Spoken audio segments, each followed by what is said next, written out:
आत्मवंदन। आत्मबंधन में हाँ संदन आपका मैम। बहुत बहुत स्वागत है ma'am. Thank you. Thank you, धन्यवाद। तो दोस्तों, मैं शिल्पा प्रधान नवसारी गुजरात से हूँ। और आज मुझे यहाँ पे मौका दिया है, थैंक यू तो मैम, आपने टाइम दिया। बहुत बहुत धन्यवाद।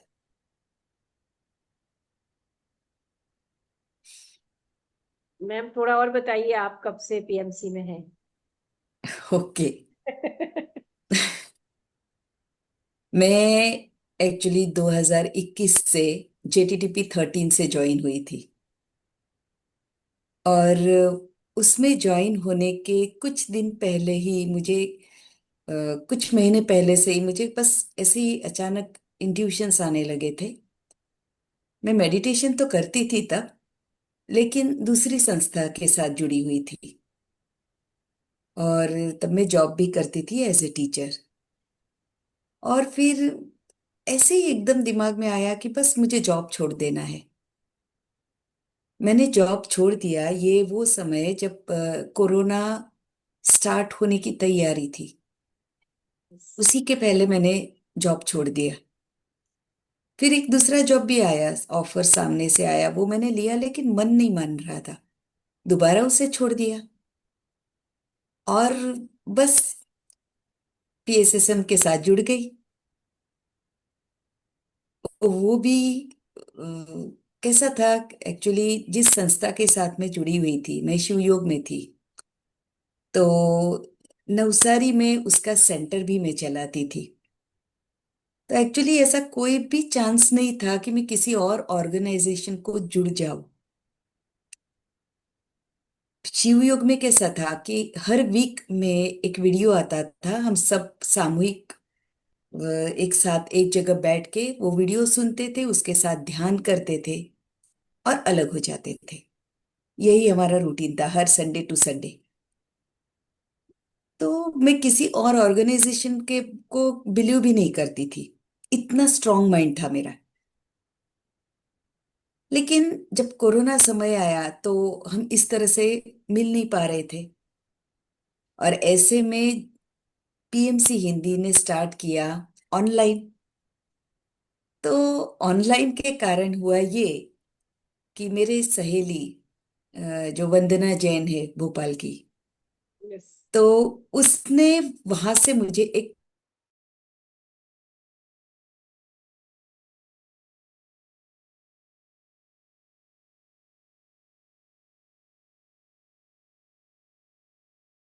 और जैसे अ, छोटे बच्चे को डाइवर्ट करना हो तो कैसे चॉकलेट दिखाते हैं, एक्चुअली वैसे ही मेरे साथ हुआ था। क्योंकि मुझे फर्स्ट टाइम में ही विजन स्टार्ट हो गए। पूरा जैसे मैं पूरा पिक्चर देख रही हूँ उस तरह से मुझे सब दिखने लगा था। तो मुझे इतना अचरज हो रहा था कि अरे ये सब क्या हो रहा है मेरे साथ। सरप्राइजिंग था। और मैं मेरे सहेली के साथ शेयरिंग कर भी रही थी बार बार। तो कहती मुझे तो ऐसा कुछ नहीं हुआ, लेकिन मुझे तो अच्छा लग रहा है। मैंने कहा मुझे मालूम नहीं है, लेकिन मुझे ऐसा सब दिख रहा है। डेली देख रही हूँ, डेली मुझे कुछ ना कुछ अलग अलग दिख रहा है। फिर तभी वो JTTP 13 स्टार्ट हो रहा था। बस वो ज्वाइन किया। और फिर जैसी वो एक जर्नी स्टार्ट हो गई। और फिर बहुत सारी चीजें देखने का भी काम किया है, अनुभव भी किया है। और फिजिकली खुद पे कॉन्फिडेंट लाकर, जैसे बच्चों को सिखाना तो बच्चों का खेल है ऐसा, लेकिन बड़ों को या फिर हमारे जैसे ही लोगों के साथ बैठ के उन्हें समझाना, वो एक चीज, एक नई चीज जो मैंने सीखी। और सेकंड थिंग, जो लैंग्वेज मुझे आती नहीं थी, क्योंकि मैं गुजरात में रहती हूँ लेकिन हूँ महाराष्ट्रियन। तो घर में मराठी लैंग्वेज, गुजराती बिल्कुल आता नहीं था मुझे, क्योंकि मैं वो सब्जेक्ट कभी मैंने पढ़ा ही नहीं है स्कूल में। और आज तक मैंने कभी गुजराती की बुक हाथ में नहीं ली है, पर आज मैं जेटीटीपी गुजराती में मेन स्पीकर की तरह होती हूँ। ये एक बहुत बड़ा चेंज है जो मैंने अपने बारे में देखा। और फिर तो जैसे जर्नी स्टार्ट हुई है, तो school, college, corporate offices, even jail में 41 डेज का पूरा वर्कशॉप ले लिया। तो फिजिकल एंड ऑनलाइन 4 लैंग्वेजेस में काम चालू है मेरा। अरे वाह। English, Hindi, Gujarati and Marathi. Thank you so much. Thank thank you. बस हम लोग आपसे प्रेरणा लेके आगे बढ़ने का प्रयास कर रहे हैं। और 2020 तो बिल्कुल मिराकुलस ईयर था। जी, लोग उसी समय जुड़े, उसी समय जुड़ी थी पीएमसी से, पीएसएसएल से। यस, वो शायद हम सब ले ही क्रिएशन हुआ है, यस। ऑनलाइन वाला। Yes ma'am. और थैंक यू टू पत्री जी के, पत्री सर के कारण आज हम सब लोग अलग जगह पे बैठे हुए भी एक साथ एक मंच पे है, यस। एक दूसरे के साथ बातें कर रहे हैं। इतने सुंदर है ये क्षण में, मुझे बहुत अच्छा लगता है, बहुत खुशी मिलती है जब आप जैसे लोग से हमारी मुलाकात हुई है। सही है मैम, बिल्कुल। सब लोग एक जैसे हैं, बस अलग अलग जगह से अपनी जर्नी।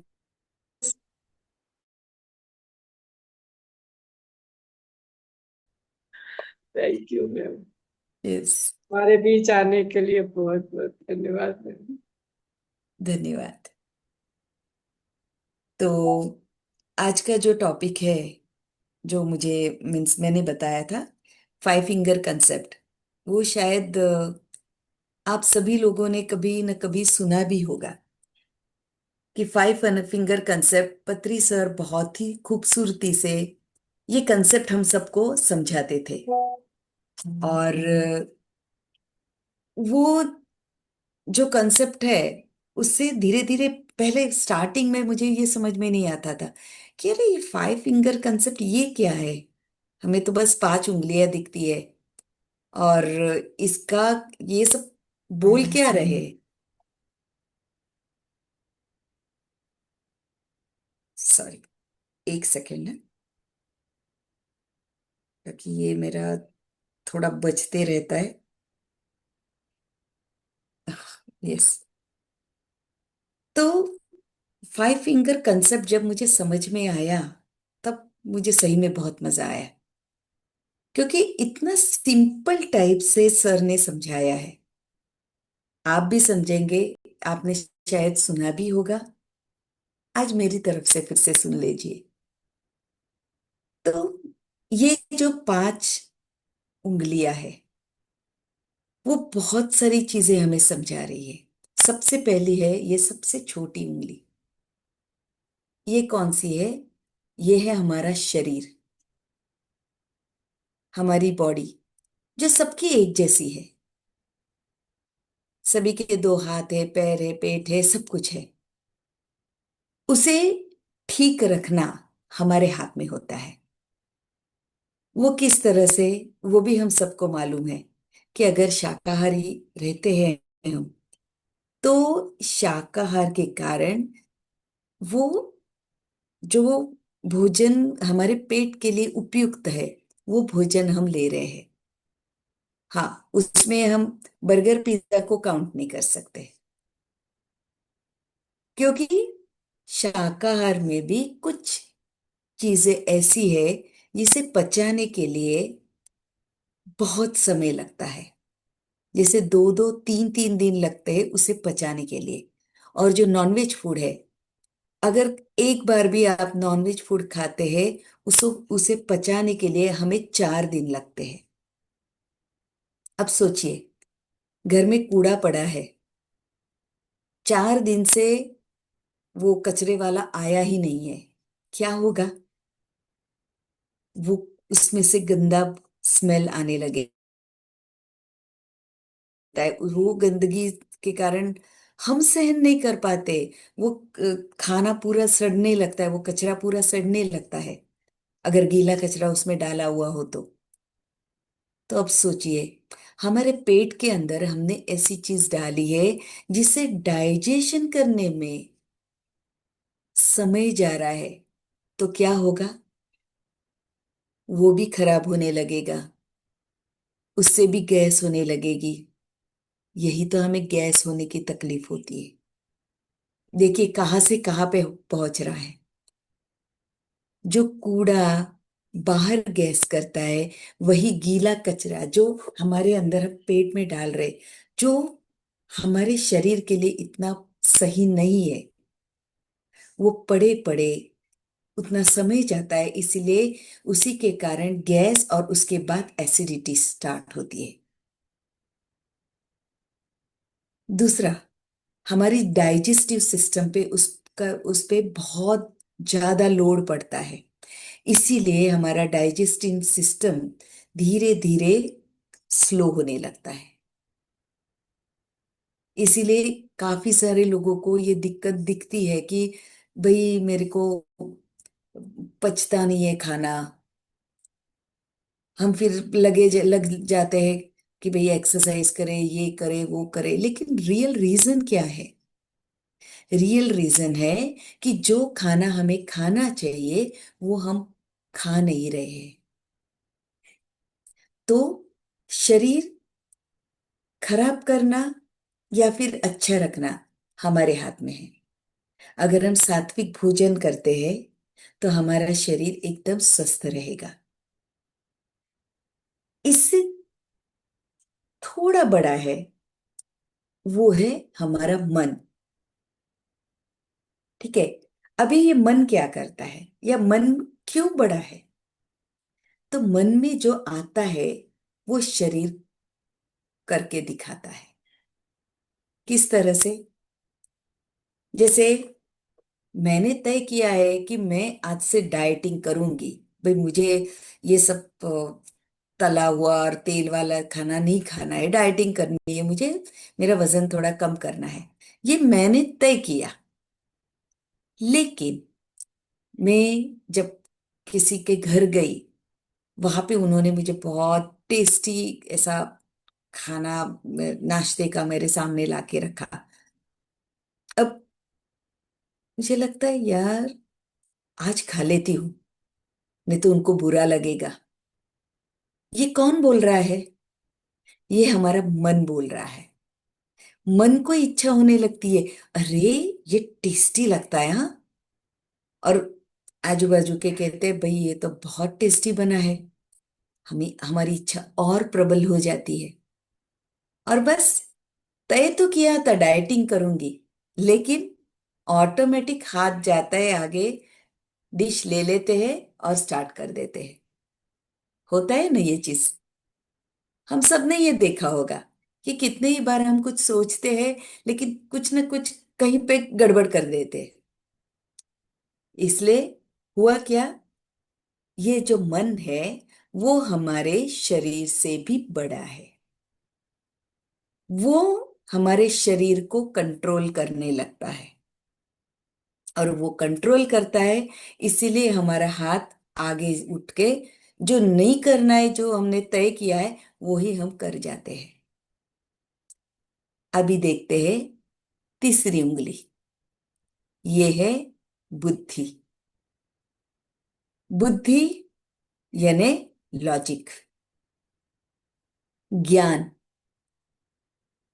ये ज्ञान जब आता है कि अरे अगर मैं ये तेल वाला घी वाला खाना अगर मैं खाऊंगी तो मेरा डाइटिंग सक्सेसफुल नहीं होगा, मेरा वजन बढ़ेगा लेकिन मेरा वजन कम नहीं होगा, इसलिए मुझे ये खाना नहीं खाना चाहिए। तो बुद्धि मन को काबू करने का ट्राई करती है, लेकिन मन है चंचल। इसीलिए जब तक हमारी बुद्धि बढ़ती नहीं है, वो नॉलेज वो ज्ञान अच्छी तरह से हमारे अंदर उतरता नहीं है, तब तक मन बुद्धि को भी कंट्रोल में ले लेता है और अपने हिसाब से काम करवाता है। ठीक है। लेकिन जब ये पूरी तरह से दिमाग में बैठ जाता है कि अरे ये सब खाने से तो मुझे दिक्कत होगी, मुझे नहीं खाना चाहिए, ऐसे वक्त ही मन काम नहीं कर पाता है और ऐसे समय ही शरीर आगे हाथ लेके कुछ खाने का काम नहीं करेगा। तो शरीर, मन, उसके ज्यादा बड़ी है बुद्धि। अब बुद्धि से